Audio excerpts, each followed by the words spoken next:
Thank you for tuning in to a couple of Keemers podcasts. I am your co-host, Francesca. People call me Frankie. And I'm your co-host, Christopher. People call me Chris. And today we're going to talk about wedding planning and weddings, marriage, all that. We're going to talk about the vendors and budgeting, family and friends that may voice their opinion, whether it be on your marriage or on your wedding, etc. And some tips on choosing your wedding party, as well as things that we wish that we did or didn't do. We are newlyweds. We've been married a little bit over a year. We've been together since 2016, so that'll be what you hear us say will be from our perspective from that guidelines of being together. We know we don't have 10, 20, 30 plus years in the game, but I think we have a lot to share. It's still fresh in our minds of our experience. So this is from our point of view. Right. Okay. So first we want to talk about vendors and budgeting. So the way that we chose our vendors, we, looked up some people for photography, videography, things like that, and we kind of went down a list to figure out what services they offered and which one was How much they cost. within our price range. And once we figured out and narrowed down which ones were in our price range, then we contacted them, set up an interview, and mostly my wife and her maid of honor went and did the interviews because, there was a lot of conflict with my job at the time and stuff. But they went and interviewed a lot of the vendors, and Yeah, because honestly, in the times we live in, $10,000 is on the cheap side for a wedding. You kind of, some people scoff at that amount, like $10,000, but from our experience where we live in Michigan, so that's on the cheaper, lower end of wedding planning, because like you said, you think of all the vendors. You got the venue, you got the photographers, the videographers. If you want like something like a photo booth, you got your DJ, you got your decor, you have many things. And the wedding industry, they make money. So if you say wedding, they're going to add thousands of dollars to it. If you say, oh, I'm having a birthday party or a baby shower, you'll get one quote. If you say I'm having a wedding, they just slap money on it. It's not fair, but it's true. So, having your budget where you want it, where you can have it, that's just something to really look into, and cutting corners where you have to cut corners if need be. We didn't have our wedding at our first, what we wanted for our venue. We had spotted out a place by going to a work Christmas party, and we were like, this is gorgeous. And we looked into it, and just the venue itself was over what we had budgeted for the entire wedding. So, it's give and take. Take what you can get. Some people have their venue outside in their backyards if you have that. We didn't have a suitable backyard. We have a lot of friends and family. We're both in fraternal organizations. So we have lots of people that we would want to be there. We had about 200 guests, which I think is about a medium size, medium large, I think, for a wedding guest count. But, when you think about all those people, you got to have chairs, got to have food, you got to have drink, whether it's just regular drink or alcoholic drink. So those are just some things to consider.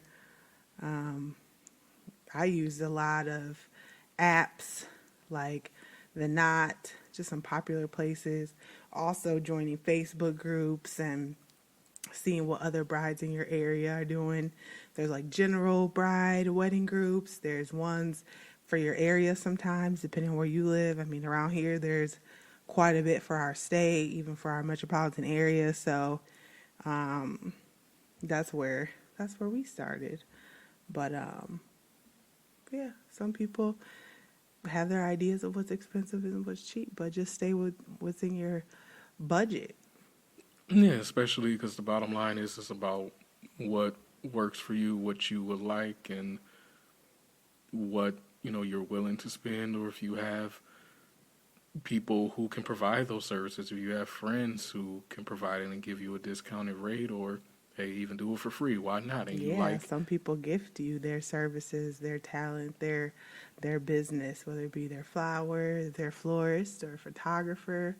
That can also be a great come in handy. But for us, we didn't really know anybody that offered those type of services. And honestly, if you're picky like me, I want what I want. So there's lots of different kinds of photography, videography, floral arrangements. Not so particular about that. I think most florists can probably pull off whatever you want, but you can't really curb someone's creative style when it comes to decor or when it comes to, photography and things of that nature that are more artsy. So for me, if somebody offered that type of service and I didn't really care for their art, it would be really hard to decline, but I would also be really hard to accept in the way that if they didn't fit, what my idea of, because we planned side by side with one of my sorority sisters and very good friend, and I mean we got married really close to each other, and our weddings were totally different, both beautiful, both great, both went off without a hitch. There's minor things here and there, but that's anytime you get a bunch of people together, right? But for the most part, perfect days and totally different, and that's okay. Yeah, it all depends on your perspective and your interest and what you like and don't like, and overall what you will want for that special day. It's all about you as the couple, not other people, which I think kind of brings us into the next point about people voicing their opinions, whether it be friends tell and them families. about your experience with that. So, for me, during our wedding planning, we had instances where people that we knew, close to, whatever, wanted to share their opinions about who should come, who shouldn't, things like that. And some people would be surprised to know that some people take this so seriously that they want their opinions to be valued more than your own, even though they may not say it directly, but that's how it comes across. I had someone get really mad at me because there originally wasn't enough room for them to come, so they Right, people got an don't attitude. understand. We pay per plate. And I'm not trying to feed everybody trail mix. So we're trying to, we had a more elegant feel we wanted for our wedding. And sometimes when you do that, you have to limit. I mean, we know tons of people love tons of people. We cannot afford to invite tons of people. So, people are going to take some of it personally. They're going to be like, I knew you since we were 5 years old. But, sweetheart, I haven't talked to you since we were 12 years old. So, no offense, love you, you're a good person. People take it like to the heart as if you hate them or something. It's like, that has nothing to do with it. Exactly. It's kind of funny because you would think our wedding day is like we just got all this money and we hit the lottery. Now we're handing out portions of that money to other people, but that's really not the case. The wedding is an event for those closest to you to celebrate in, your love and your happiness, and you're sharing it with people on that day, which technically isn't even a full day. I mean, the actual ceremony itself could be a half hour or less than that. so people are getting all upset over 30 minutes or less. Right, and our wedding venue only held 200 people for the ceremony. Exactly. For the ceremony part. Now they had larger rooms for the reception, but they had a ceremony room where we did our ceremony, and it only held 200 people. So they're literally is you telling people we have no room. They feel like, oh, you could make room for me. Okay, why don't you call the venue and talk to them about that? Because from what I heard, they only had 200 chairs. So if you're 201, they're not going to let you in. Sorry, So there's lots of different things for different venues. I've been to weddings that had 60 people, and I've attended weddings that had 300-400 people. It just depends on the people, what they can afford to do, and different things that are available in their area. I mean, there's so many factors. Don't let someone bully you into even sometimes it's not even them. They're like, you need to invite my friend. You need to invite my boyfriend. You need to invite my sister, my cousin. No. I do not have to. But if you don't want to come because I didn't invite your cousin, then by all means, RSVP, not attending, So some people even take it a step further. They don't make it personal about them. They make it about somebody else you didn't invite because, and people will talk. But just like with anything, people will talk.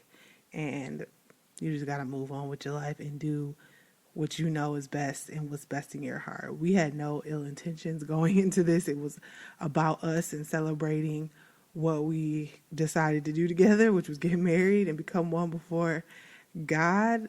That's the whole point of it. I mean, everything else is nice. And it's pretty and decorative and fun. But the whole point is to get married. So just go on with that, and do what works for you guys. But definitely make the decisions together and talk about it. Because what you don't want is you say, no, so-and-so can't come. And then so-and-so reaches out to your husband or your fiance at the time because you're not married yet. And then he's like, oh, okay, because, he didn't know you already talked. He might not have known a detail or two. These are definitely things you decide upon. Like, my family is a lot larger than his. So, quite honestly, I had more people on the guest list than he did. Just because my family, I'm not an only child. He is. I have lots and lots of nieces and nephews. He has 2 nephews. So, it's totally different. And you guys will work it out. Whatever you agree upon for the guest list. Don't let anyone bully you otherwise. Wouldn't you say? Agreed. And, that I think goes right into our next point about, who you selecting for your wedding party as well. Like people want to share their opinions and who can attend or who shouldn't attend. It can be the same thing with who you choose to be in your wedding party as well. Dun, dun, dun. I feel like women are way worse at this than men. I've yet to hear of a man be like, man, he put me in his wedding. But women, whew, this one's a hard one. And it was hard for me because once again, I have a big family. And it's like, you can't have, you can do whatever you want. But for me, I didn't want anything big and over the top when it came to like my wedding day and like the people standing beside me. I decided to kind of choose representatives for each, I guess, parts of my life. My best friend since literally 2 years old, a high school friend, family member, sorority sister. Who am I missing? College friend. College, right. She would be mad to know that I forgot about her. But yeah, my college friend. So that's kind of how I decided to choose mine. And we decided we did want equal on each side. So Chris chose his 5 the way he chose. And we didn't have to choose them the same way.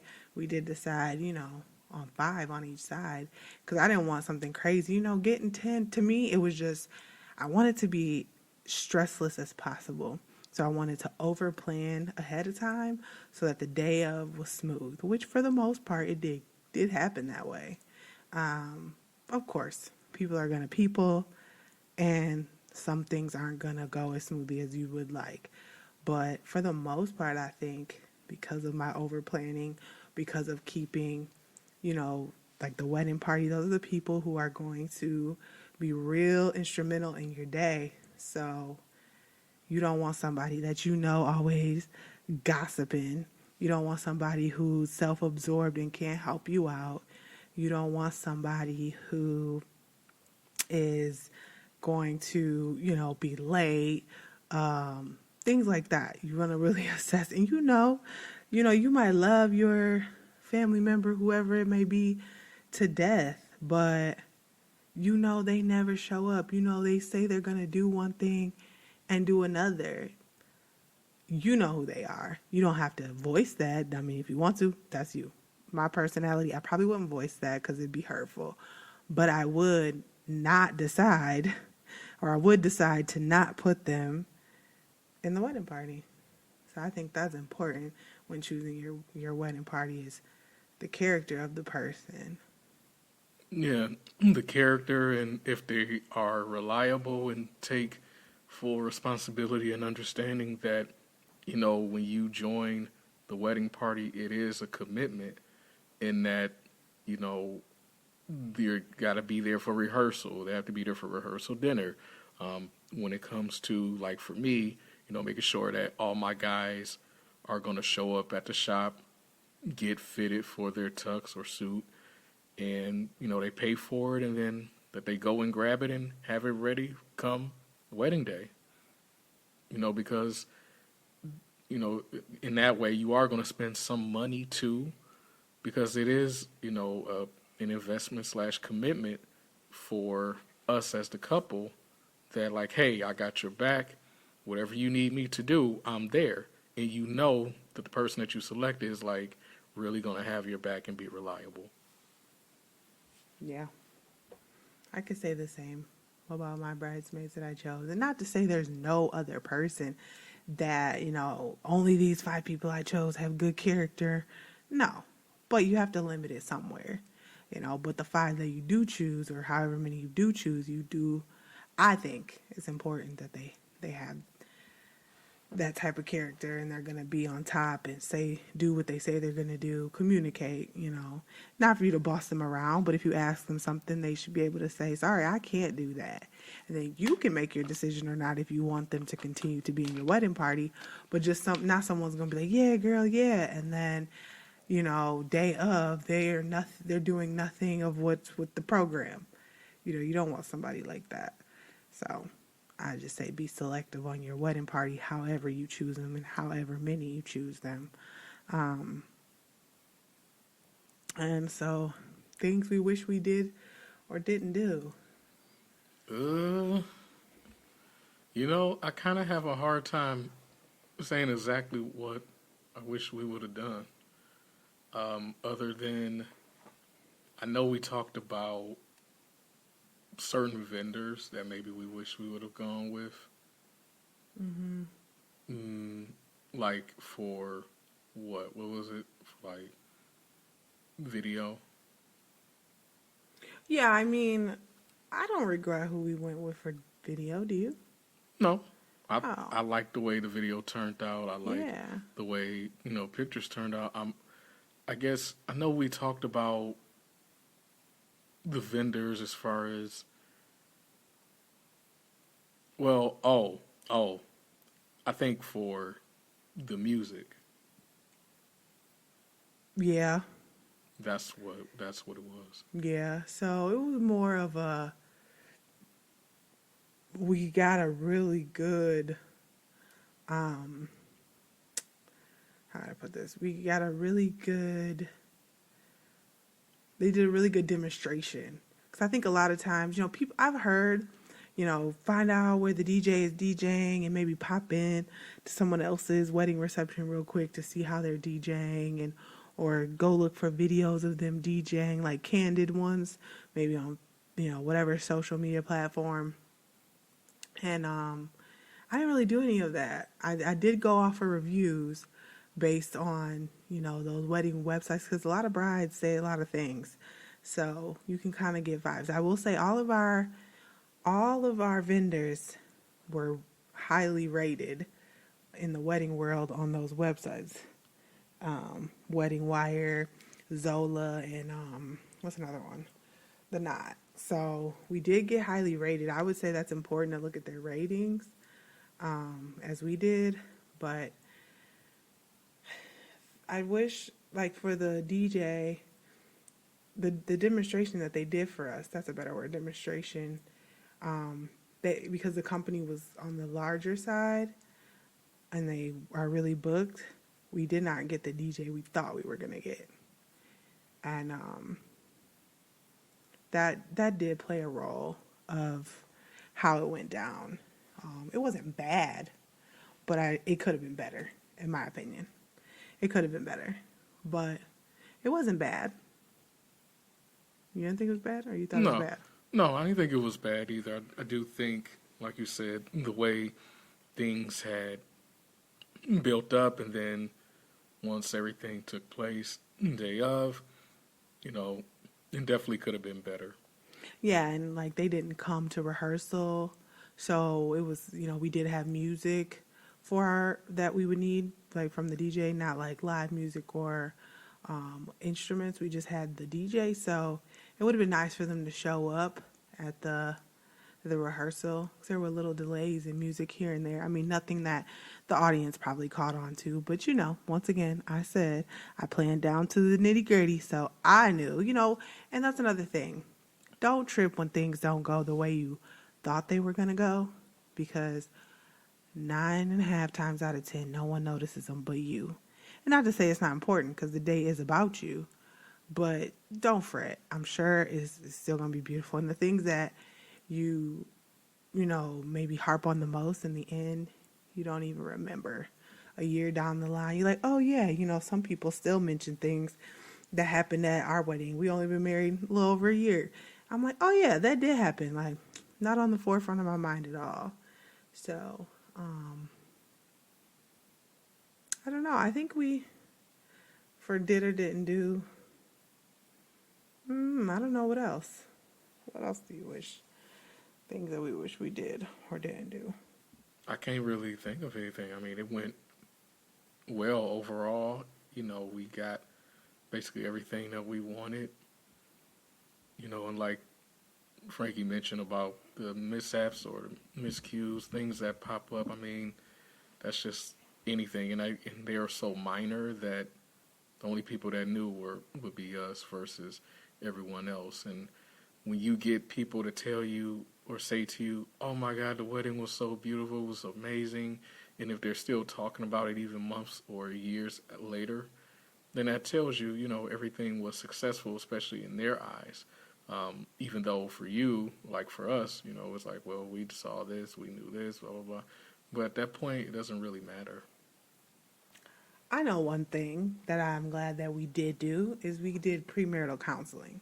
Oh, yeah. That's not the wedding per se, but, what really matters is your marriage and having a healthy marriage, and a wedding is not going to promote either one of those. No. I'm glad that we did premarital counseling. I'm glad that we vetted out who we chose to do our premarital counseling. I'm glad that we did,